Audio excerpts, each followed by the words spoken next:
The earth is basically like dying. Her husband has murdered her child. I need to show you what this looks like underneath the dust jacket. It's so pretty. Hey everyone, welcome back to my channel. Today I'm back with a book haul. So I thought I would make a video showing all the other books I have acquired of recent.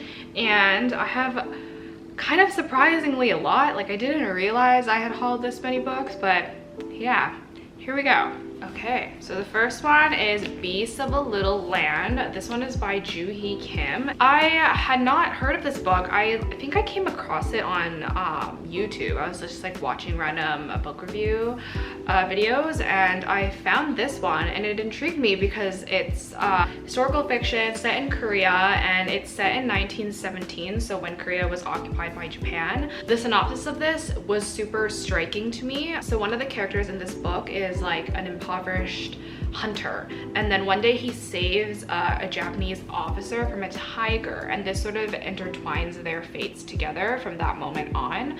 And I just thought this was a very, very interesting premise. And then another character in this book, she is a woman, and she gets sold to like this courtesan school, and this causes her to be sort of shoved into this lower social status at the time, and she develops like really deep friendship with this orphan boy who's also really impoverished and begging on the streets. I believe it spans like a long period of time as well, so we watch them grow up, and the boy enters the revolution for independence, whereas the girl, she becomes this super sought after performer, and she gets like a new romantic interest. So I'm just really interested to see how these two, I guess 3 stories intertwine. I'm really interested in like the first one, Korean hunter and the Japanese officer. I think that's a really interesting story. Like, an interesting story could be told there, and I am always open to reading more Korean historical fiction, just because I, even though I'm Korean Canadian, I don't really know that much about it because I was born in Canada, and I love to see more Korean authors out there making books like this. So I'm really excited to read this one. So the next one is kind of similar to the other one. Like, okay, let me show you. So this one has like a tiger on it. Like, if you don't know, like Koreans, like tigers sort of represent Korea. Like, the Korean peninsula is like shaped like a tiger. It has a really deep meaning to Koreans, so I feel like that's probably why it's on the cover. And then also the next book I'm talking about also has a tiger on it, and is also like a book based on like Korean folklore. So yeah, I just have like a bunch of tiger books. It's the year of the tiger. I am also year of the tiger, so maybe that's why I wanted to get these books. But yeah, so this book is called When You Trap a Tiger. It's by Tay Keller, and I found this book through Kayla from Books and Lala, and this book, I don't think I would have ever picked it up if I just saw it in a bookstore. It's like a middle grade book, I believe, but it won the Newbery Medal, and that also intrigues me. So Kayla from Books and Lala, she like really loved this book. That made me want to read it. Also just because I found out it was a Korean book based on like Korean stories. So it's basically about this girl who, she moves in with her sick grandmother, but like a magical tiger appears and tells her that her grandma, her 할머니, as it's said in Korean, stole something from the tigers a long time ago and they want it back. So then there's this sort of bargain between them offering her grandmother's health in exchange for her giving back what was stolen. I think this premise is super intriguing. I am very curious about what was even stolen, and I've heard that there's like a twist at the end of this that I really want to know about. I'm really excited for this one. I think the premise is fairly simple, but I'm interested to see where it goes. But yeah, I'm excited to read this one too. Okay, so next, like the reason why I did not think that I had bought that many books was because I bought 2 series. So in my head, they were just kind of like I bought 2 books, but in reality, I bought 2 series, 3 books in each. So that's 6 books. But so the first one I got was the Carousel series. Carousel. I don't know how to pronounce this. I think it might be Carousel, or maybe it's like Carousel, like Caravel. I don't know. Carousel. I really wanted to read this series because, well, one, it's been on my TBR forever. Like, I feel like I always saw it everywhere. And two, one of my friends started it finally. She also like finally started it, and then she told me that it was really good. So I really wanted to try it as well, and I don't know, I just decided like go big or go home. I just bought the whole thing because I am manifesting that I will like it, you know, like I want to like this. So I got the whole series, and I will just get into the synopsis for the first one, because obviously I don't want to spoil anything for like myself by reading the other ones either, which, yeah, a lot of times synopses, they tend to spoil like the first book. So like the reason I even put this on my TBR was purely because of like the first few lines of the synopsis. They're just really poignant and caught my attention, so I'm just gonna read those. The first few lines of this synopsis, the one on Goodreads at least, really captures your attention. So basically it says, a legendary competition, a mesmerizing romance, an unbreakable bond between two sisters. I feel like that probably just like encapsulates the themes in the book, and it intrigued me because everything about that I like. And then obviously I kept reading, and the premise is really interesting. It's about this girl and her sister who lived on this little island their whole life, but main character Scarlett, she always wanted to go see this thing called Carousel.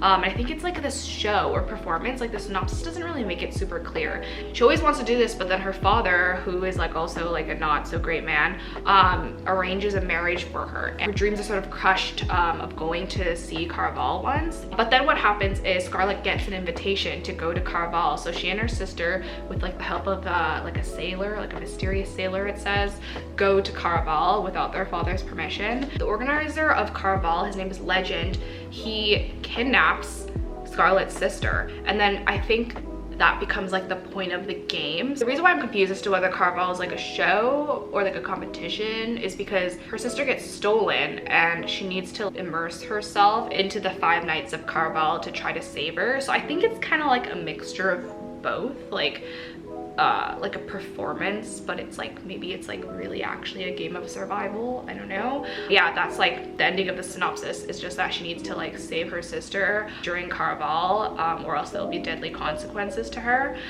So this intrigues me. I'm really curious about Legend. I'm curious to know about what Carousel even is, and that was definitely intentional. I think Carousel is not one thing, or maybe it's masked to be something that it's not. I'm intrigued. I feel like I'm getting like circus vibes, but you know, and even I just noticed this, even on the cover it says, remember, it's only a game, ...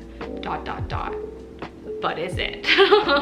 So I am very intrigued by this. I also was wanting to pick up this series because there was so much hype for the sequel that came out, the sequel series. I think it's like Once Upon a Broken Heart, Once Upon a Broken Heart, I think that's what it was called. That one sounded really cool to me, so I wanted to read this so I could get to that one. So yeah, so that was like the first series that I hauled.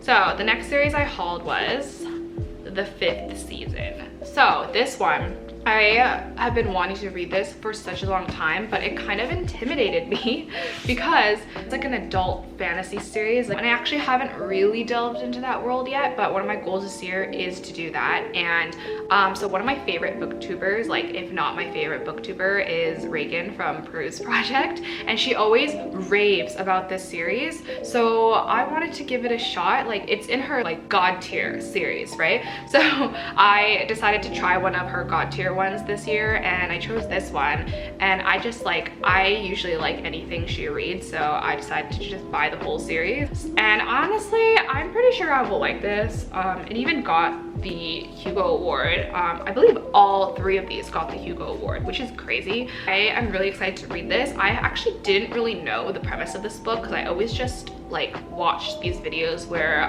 Reagan would just mention them, you know? And then I decided to just buy it, wholly just believing in her, and I read the premise, and it's actually so interesting and fresh, and I've never heard something like this before. Basically, like the first line of the premise, at least on Goodreads, is really cool. It starts by saying, "This is the way the world ends again."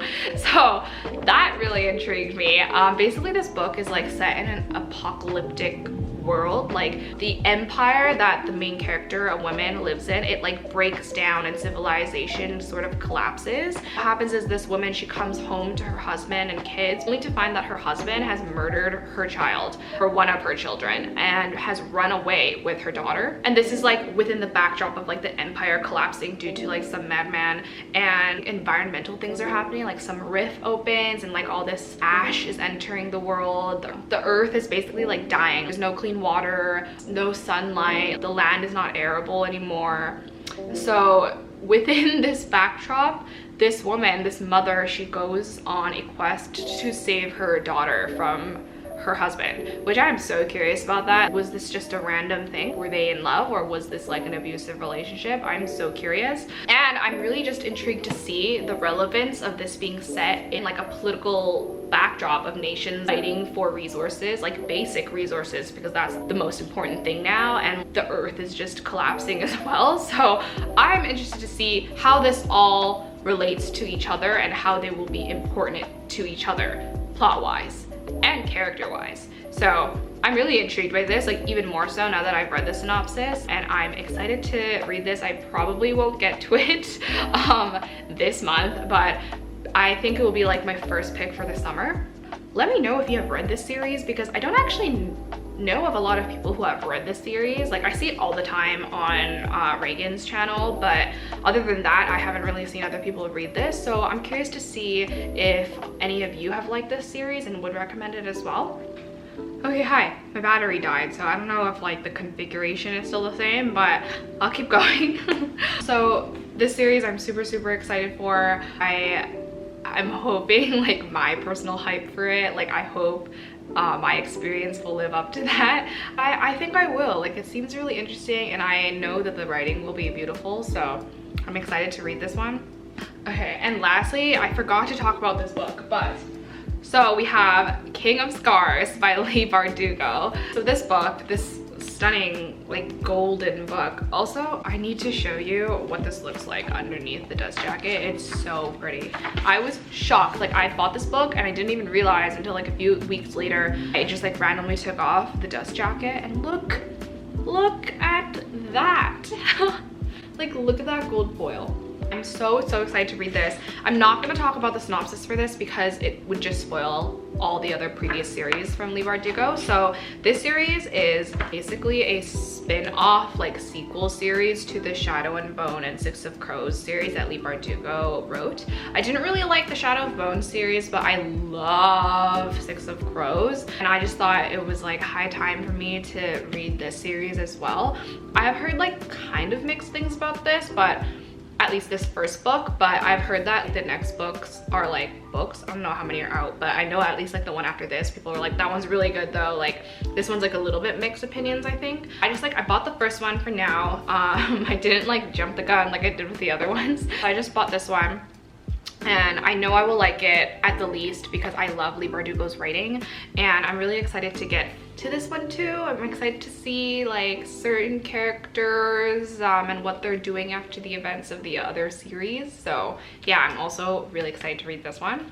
All right, so that was it for all the books that I've hauled recently. These were like kind of like randomly, I bought these books on a whim, you know, gotta like deal with university and gotta deal with studying by buying books, you know, like that's how I deal. I don't know about you, like when I'm like stressed and studying, I'll like go browse on like Indigo and stuff and see all the new releases or like what people are talking about. This is basically my like retail therapy, me trying to deal with the stress of school.